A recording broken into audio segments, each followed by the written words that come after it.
We are live.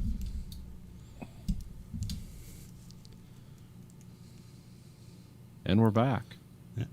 We watched a movie this week. Watched a movie this week. We watched the 1967 Point Blank film directed by John Borman, starring Lee Marvin, Angie Dickinson, Keenan Wynn, Carol O'Connor. All these people you'd recognize.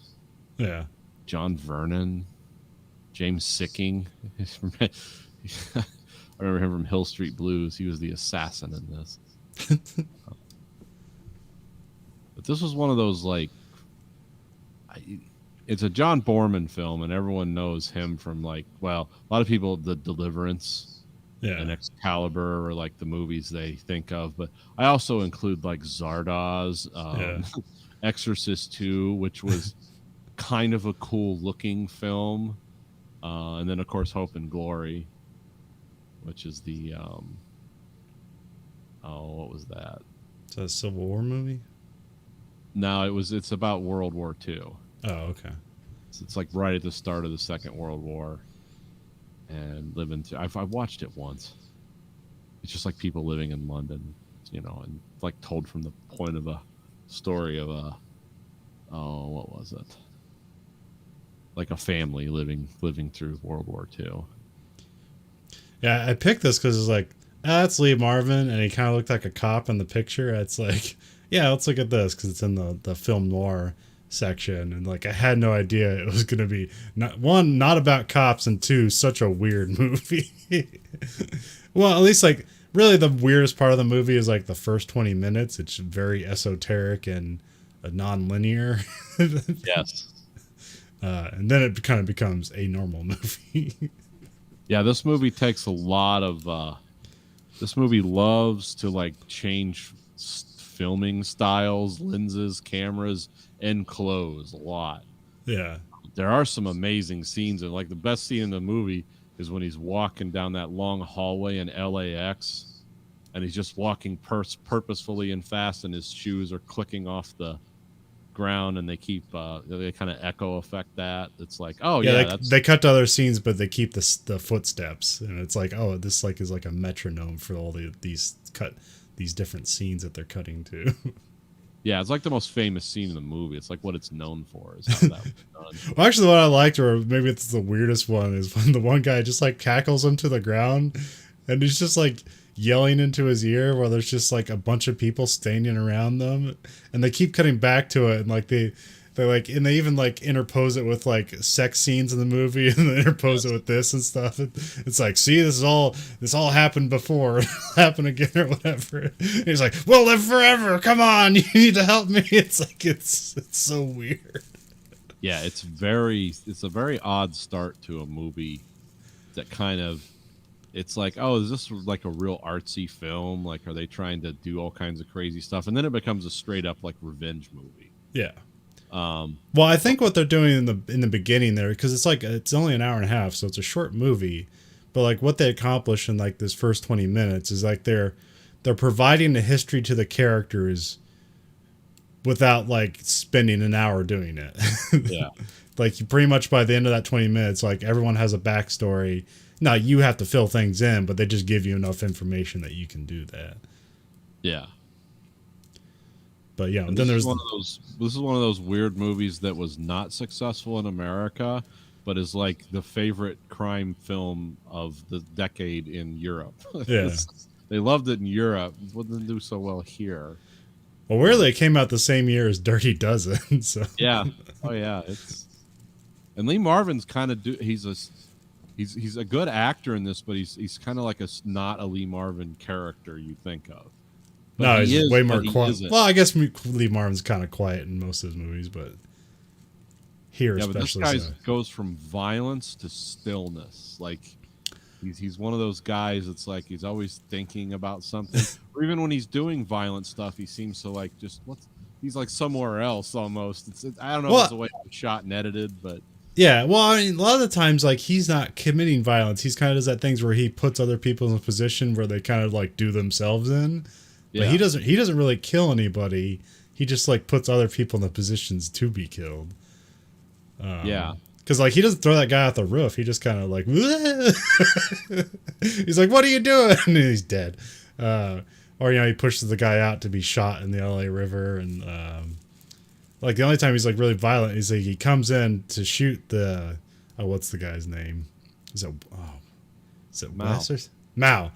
And then, like, he thinks Mao is with his wife, and he just, like, busts into the house, goes in the room, and immediately shoots up the bed. And then you have this weird scene where they're sitting on the couch, and he has, like, undoes the cylinder on the revolver and knocks the shells out, and then just, like, holds on to it on, like, the frame just above the cylinder, and just sits there with it and doesn't say anything, just stares into the middle distance, and she just explains things like, oh yeah, Mao went here or whatever. He's like, we're not together. He's with my sister. And then a bunch of weird stuff happens where, like, she dies of a drug overdose, and then things start disappearing, and then he hears noises, and she turns into a cat. I mean, that's what it's meant to imply. She just doesn't literally morph into a cat, but the bed is empty and there's a cat there. Yeah. Yeah, because this movie starts out on Alcatraz, an abandoned Alcatraz. Yeah. Where Mal and Walker are waiting for apparently a helicopter with the world's smallest engine on it to land and drop off a bunch of money, because it's like a syndicate money drop, and they know it's there, so they they steal the money, and they're counting it, and then Mal shoots Walker, and his wife is there with them, helping him. Yeah. Walker's wife, and so they shoot Mal shoots him, and then it's like somehow he's not dead, and then he swims home from Alcatraz. and while that's happening, they're playing this recorded thing in the background. Is like, no one can successfully swim from Alcatraz because you get sucked out into the sea, and it's like, so yeah, he does that. It establishes he's that much of a badass that he can swim home from Alcatraz with a bullet hole in him. Yeah, because they're taking a boat tour, and he's with some guy who, like, I think you're supposed to assume is a cop, because he presents himself as wanting to take down the syndicate. Yeah. It's like, oh, so it's a cop, and, like, they just, like, he went to the hospital, and they, like, caught the guy and let him go or something. They didn't let him go. They just, like, they're using him as, like, a informant, essentially. Yeah. That's Yost. That's played by Keenan Wynn, who you've seen in a lot of stuff. Yeah. He died in the 80s, I think, but because John Vernon's like been the bad guy in everything. So that plays Mal. Yeah. Yeah. So he's most noticeable as, like, the dean from Animal House. Yes. Yeah. This was his first movie. Huh. Okay. This was John Borman's first Hollywood movie. Yeah. And yeah, there was a lot of actors in this this is where their career started, or they got known. Well, yeah, Lee Marvin got John Borman the job because they were filming Dirty Dozen in England at the time. And I guess he gave the script to John Borman, and I guess they hated the script, but they really liked the Walker character. Yeah. Like, how do we make this work? Because it's kind of a simple story. It's really like, the story isn't like, it's just a revenge. It's just a crime revenge. Well, I mean, where it's complicated with this character is, like, is a revenge movie, because, like, it kind of seems at first like he doesn't care about the money. He just wants to kill Mal. Well, Mal dies, and then he continues forward. It's like, well, I guess I want the money. And then it seems about, like, does he really want the money, or is it just the principle of the situation? Like, you guys inconvenience me, so I either get money or you all die. Yeah. Yeah, because he gives them a chance to give them the money, and they're but see, like, organized crime it's run like a corporation now. Yeah. Because when he's talking to Carol O'Connor in the last half of the movie, he's like, is basically like, I got to fill out paperwork to get that amount of money. I don't have that money on me. Like, it's not the old mob guys where you go into the back of the butcher shop and there's a safe with $1 million in it or something. Yeah. It's like, no, the LA crime syndicate doesn't work like that. Yeah, I mean, it's almost like modern day, because he's like, I got $11 on me. Like, real money doesn't move physically. It moves, like, in, like over telecom or whatever. Yeah. Yeah, so it was one of those. It was a great looking film. Oh yeah, it didn't. It didn't. It didn't. It didn't necessarily seem like a movie from the '60s. Yeah. It's also very experimental too. I mean, I know they're doing a lot of experimental film in the '60s, but like that stuff didn't really become mainstream successes till the '70s. But you know, there's definitely a lot of people out there make. This is probably like when French New Wave was coming around too. So yeah, this kind of has the color palette of like, you know, different rooms and houses, and because I think Lee Marvin had like 24 different suits in this movie. They were all kind of vaguely similar, but the colors were different on them, because this movie managed to be very gray and dark looking and also very vibrant at the same time, depending on where you were and who you were dealing with.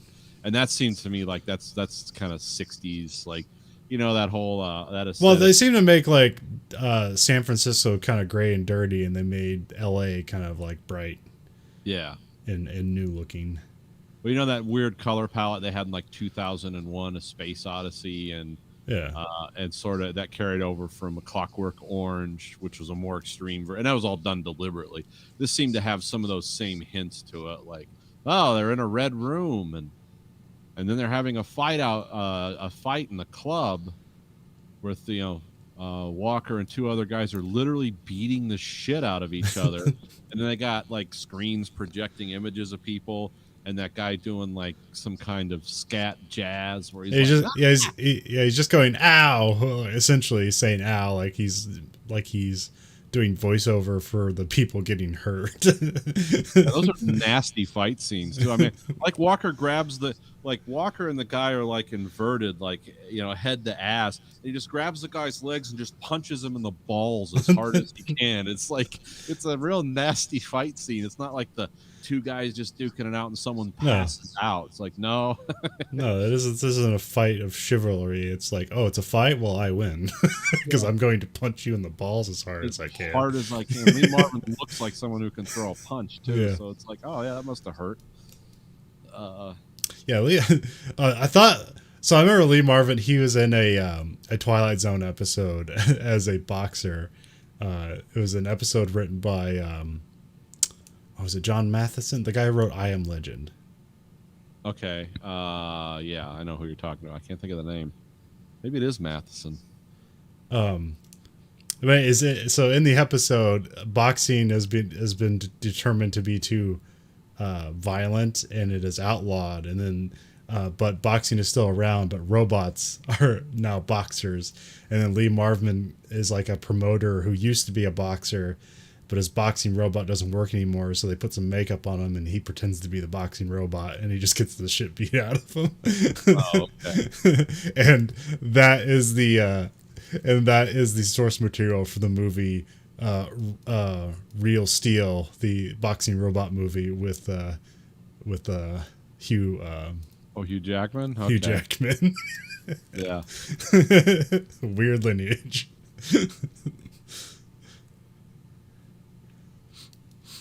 But anyways, I looked up. He wasn't a boxer, but he was in the Marines, and he did. He got shot twice. Yeah. And in the Pacific, and then got demoted in rank and medically discharged after his second gunshot wound because he was too much trouble for the Marines. Like, okay. I'm going to trouble myself in Hollywood. They know how to respect an artist. Well, I mean, that could be just there's legend building that goes on too around that. I mean, it could be true. I don't know. I mean, it looks like a guy who, like, this guy could have been an actor or just a violent person, somewhere. Yeah, I don't know how tall Lee Marvin is, but he always seems to be the tallest person in a room in a Hollywood movie. Well, let's see. Usually it says on these things, but yeah, he's a big guy. Yeah. And he looks friendly and menacing at the same time. Like he's one of those guys that he smiles. It's like, he's cool, right? And then, maybe he's mean. I don't know. And I think if you're like 5'8", you were exceptionally high back then. Let's see. How tall was Lee Hart? How tall was Lee Marvin? Oh, he's 6'2". Okay. All right. So yeah, way above average for that time. Yeah. He died in the late 80s too. But yeah. Yeah, we have a I can't remember that. Yeah, he's fighting people in the club, and then he starts working out how to like get up into this penthouse to get his money back from Mel. And then that's like a whole. And then also he goes to what's this? Is it Ashley? Crap, what's the sister? Because there's Lynn is the one sister in the beginning. And I can't remember. Chris. Yeah, because Angie Dickinson is the incredibly hot woman in this movie. Who's not just like 60s hot. She was hot by today. I was like, who is this? This lady's beautiful. She almost seems like unbelievable as someone who hangs out with lowlives. It's like no one this good looking. Well, I looked up other stuff. She did a lot of westerns, and it's like, oh yeah, okay, that's why she kind of like not necessarily looks out of place, but it's like this is probably a different look for her. Yeah. So she seemed kind of to be like she was very striking in this film. And so like they basically work out a way so that he can get up into the penthouse without alerting everybody. He's always like just like they just cut to him knocking people out and tying them up, or there's the weird thing where he's like, and I'm not sure if they're supposed to be like roommates or a gay couple. I doubt they'd go that far in the 60s. But also two guys across the street, or he's like, okay, tie each other up. No, to each other. Yeah.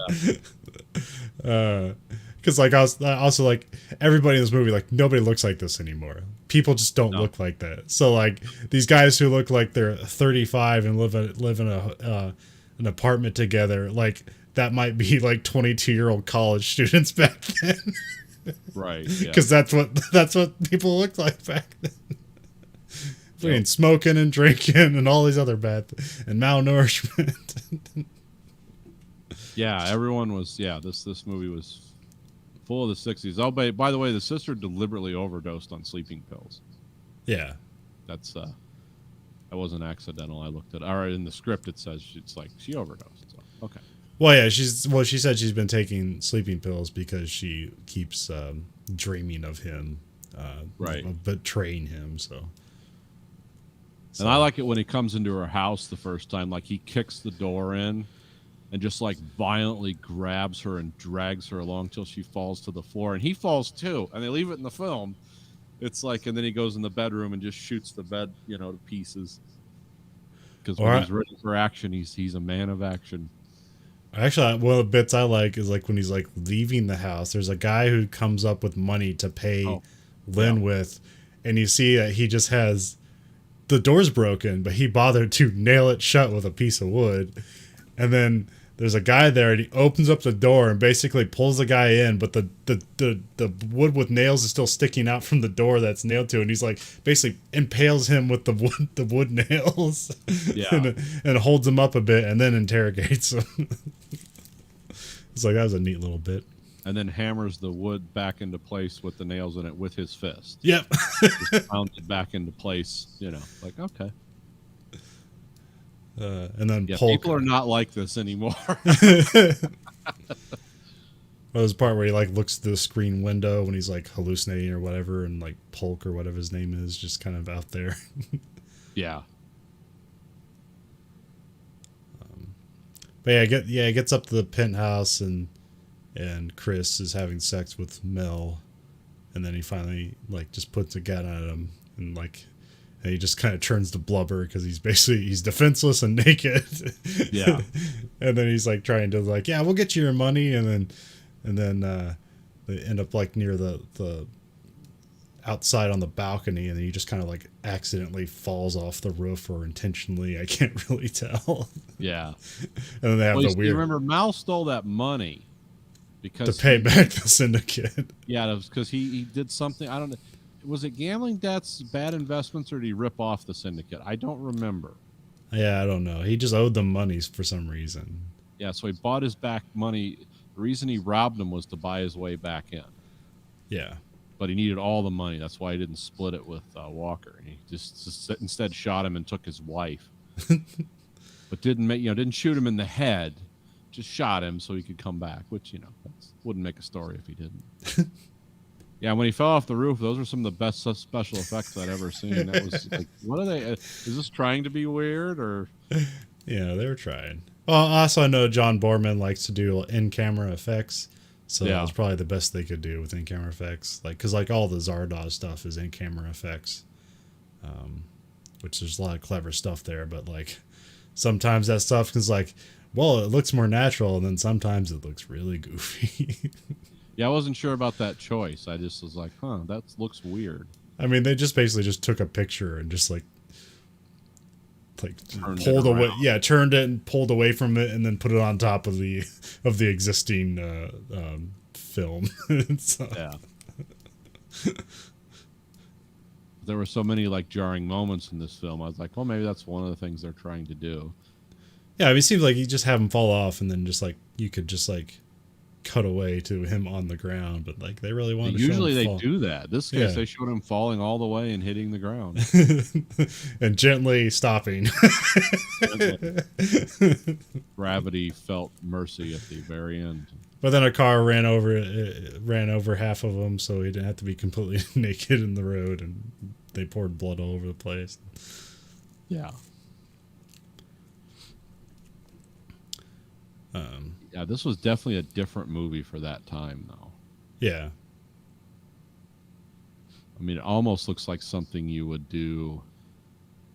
I don't know. I mean, it's not quite like Quentin Tarantino movies, but it's kind of like in the same family of like, this is going to be really kind of uncomfortably violent, but without any of the clever dialogue or anything. It's just, I mean, this dialogue is like Marvin staring at you, Well, it's wonderful editing. I mean, because it's unusual.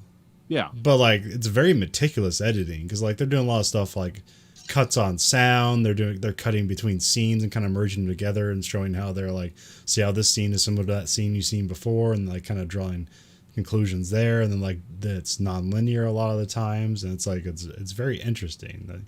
That's why I would say it's like kind of French New Wave, but sometimes like I just use that term generally, but I don't really know what it says. Like, it's kind of old and weird. Like, that's French New Wave. Like, there's a lot of stuff with French New Wave that's like very specific. But that is non-linear is French New Wave. There's some jump. Yeah, there's a lot of jump cuts in there, and that's French New Wave. Yeah. A lot of French New Wave is black and white because it's like poor filmmakers that can't afford color film. But here it's a Hollywood movie doing that. So. Yeah, I mean, that's almost become like a cinephile term.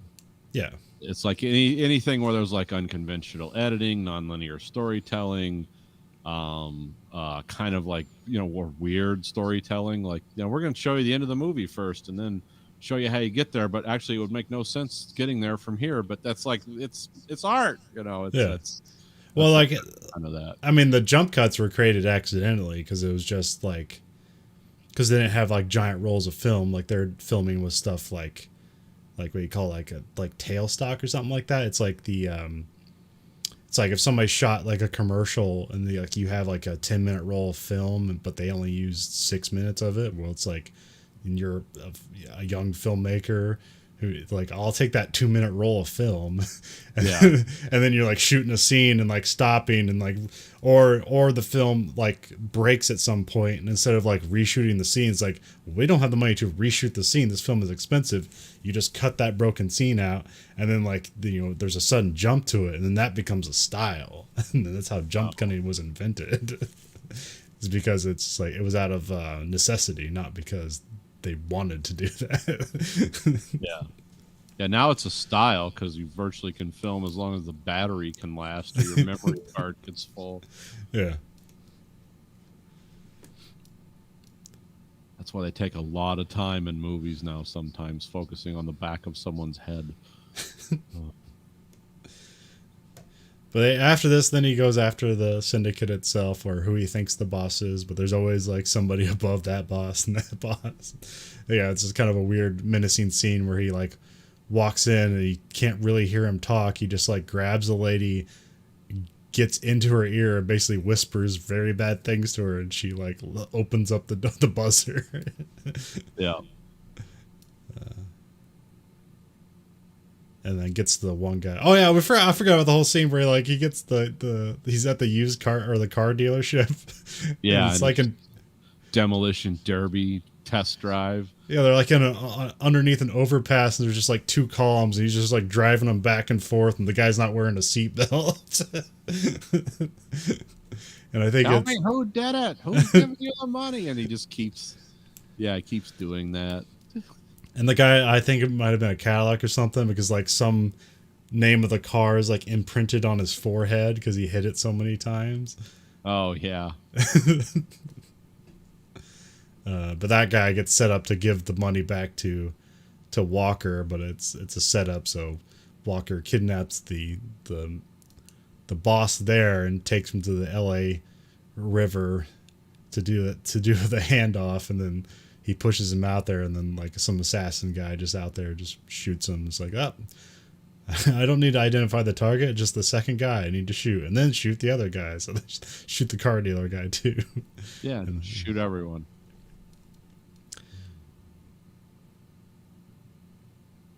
And I wonder how much of this was supposed to be like delving in the paranoia of the Kennedy assassination. Oh, I'm sure that was there. I mean, that was just like, this is like just that arc of downer movies that started coming from everywhere. And then like Polk or whatever brings him to like the next spot. I was like, this is where the next boss is. That's almost like it's a video game. Yeah. And then they're just like hanging out at this house that they use for meetings, and then Chris is there, and she's like hanging out, and then like is like, it's like, because he's trying to get him to like stop going for revenge and getting the money. He's like, you can just stop here. And then she like turns on all the appliances in the house to make a racket, and then she like kind of knocks him out, and they're like cutting between the sex scenes and all this other stuff. Yeah. He just stands there and lets her hit him because it's obviously not affecting him. And then we meet Carroll O'Connor, who most people would know as Archie Bunker or the sheriff in The Heat of the Night. And in the 90s, he was in that. And he's one of those like great character actors. Yeah. But he's like the overboss of the syndicate. And there's a great scene in this where Lee Marvin's like, give me the money, I want my money. And he's like, well, I have to make some phone calls. And then he makes a phone call and he puts it on this complex speaker thing that, so they can all hear the conversation. The guy like, no, are you crazy? I can't give you that kind of money. And says, and he's like, see, and then just Walker just shoots the phone. Which was a great scene. Yeah, because it means like, it's kind of like the boss he's talking to is like basically just daring him to shoot him, call his bluff, and then he shoots the speakerphone, because that ends the conversation there, but also lets the Carroll O'Connor characters know that like, see, they don't have any worth in you. So that's basically why he starts helping him out, and so they're gonna like rob or complete they bring something to the Alcatraz run, which is no longer on Alcatraz. It's on a some fort underneath the Golden Gate Bridge. That's where the final place takes place. Fort Point. Yeah. So I don't think we ever see the Golden Gate Bridge, because the last shot is just looking at Alcatraz, and I was like, oh, they weren't on Alcatraz, and I looked it up, like, oh, they're underneath the Golden Gate Bridge in that scene. They're not necessarily underneath it, but like just near the one of the ends of it. Yeah. There's like a park underneath one side of the Golden Gate Bridge that's very famous. Yeah, it's really cool looking. Yeah, it's a scene where like Carroll O'Connor is like bringing out this like case of something to a helicopter comes by, gets the money out, and then Walker's constantly kind of like going into and out of shadows, and then the assassin guy's there, and then that the Polk is revealed to be Fairfax is the ultimate like head of the. He's the head of it. And he's like was coercing Walker the entire time to basically kill his underlings for reasons, whatever. Yeah, well, he wanted Walker to work with him. Yeah, It's like, here's a guy who gets things done. He's not some dumb shit. And they leave the money for Walker, but Walker never gets the money, and they just kind of walk away.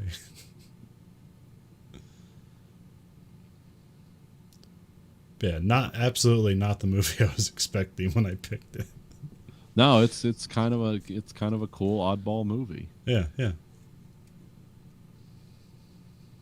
it's definitely, as I said, you can tell it once you know it's a John Boorman movie. You're like, yep, okay, I see some things here that.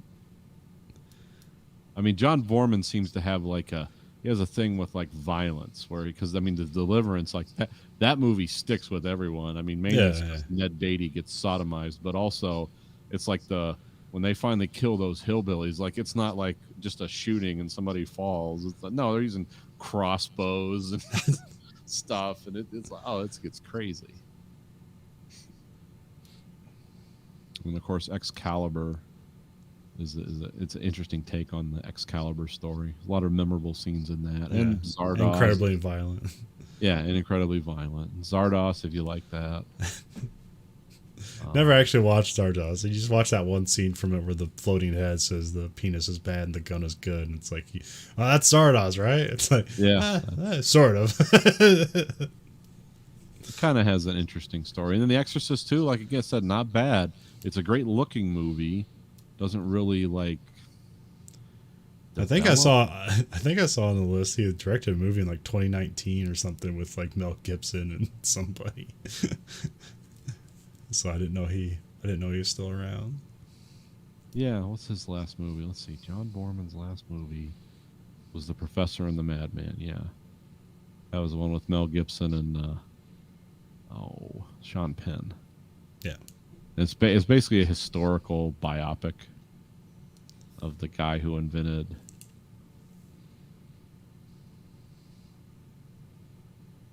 that. And then he did some other stuff. Those are the ones I remember. Yeah. He did some crime thing about a guy in Ireland because Brendan Gleeson was in it, and it was a real guy. Basically ran a local Irish mob outfit, but he was a hilarious guy. He was married to two women, and who they both knew each other, and but every time a major crime that his group would try to pull off or whatever, he would go sit in the police station, and that's how the police knew. It's like, oh shit, they're doing something. It's set in Ireland in the 70s, so. But yeah, they knew whenever the head of it was sitting in the police station. It's like, oh, someone's knocking over a payroll truck or something. It's all part of his group. I think it was called The General. Yeah, that's it. But yeah, that's John Boorman. He's still around. He's 88 years old. Andy Dickinson's 90. Holy yeah. It's hard to believe. Oh yeah, this movie is, how old is this movie? I'll be 50 some years old. 50, wait, no. 58, yeah, 58. Almost 60-year-old movie.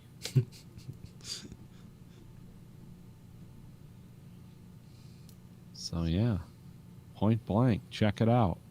Yeah. So it's actually one of the better ones of these I've seen in a while. Some of those old movies like that don't hold up well. This one. Yeah. It's definitely oh yeah, you could easily sit down and watch this and enjoy it. Yeah, well, yeah, because like I said, the weirdest part is the first 20 minutes, and then becomes a fairly typical movie, but it still incorporates its kind of, well, we showed you the weird stuff before, so every once in a while we'll do something weird, but it's our style. So yeah, you're almost waiting for okay, what sideways thing is going to come at me? But it's like you said earlier, the weird first 20 minutes just established. It's like, oh, I see why they did this once you've seen the movie. It's like, yeah, because otherwise we'd have this long series of exposition about who these guys are and what they're doing, or have voiceover. But instead they're just laying on the floor at a party, yelling in each other's ear. kind of saying on oddball stuff, and it's like, oh, okay, that makes sense now. Lee Marvin courting Lynn at the dock, surrounded by other men, just smiling and kissing and being drunk. I guess there was a voiceover there, but it's technically not a voiceover. She was talking to him or whatever.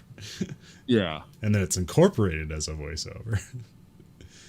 Or the weird thing where it is like technically a voiceover, but like that's the whole screed about like what Alcatraz is, and it's just the thing being played over the loudspeaker as it takes tourists over to Alcatraz, and it's used nicely. It's just there in the background, and it's like adding information as Lee Marvin stares at things. Yeah, because it kind of blends into the scene where first he's swimming, then he's on the boat, and it's like it's like a passage of time. Yeah. So, which is kind of cool. Yeah, that's what all the weirdness accomplishes, is it gathers up history and time and compresses it. Yeah. All right. Well, that's our review of the Criterion Collection Point Blank neo-noir / new wave film. Oh. Well, do we have anything else? Nope. All right. Well, this week for the American Greed Factory podcast, this is Nathan. And this is Colin. Goodbye, America.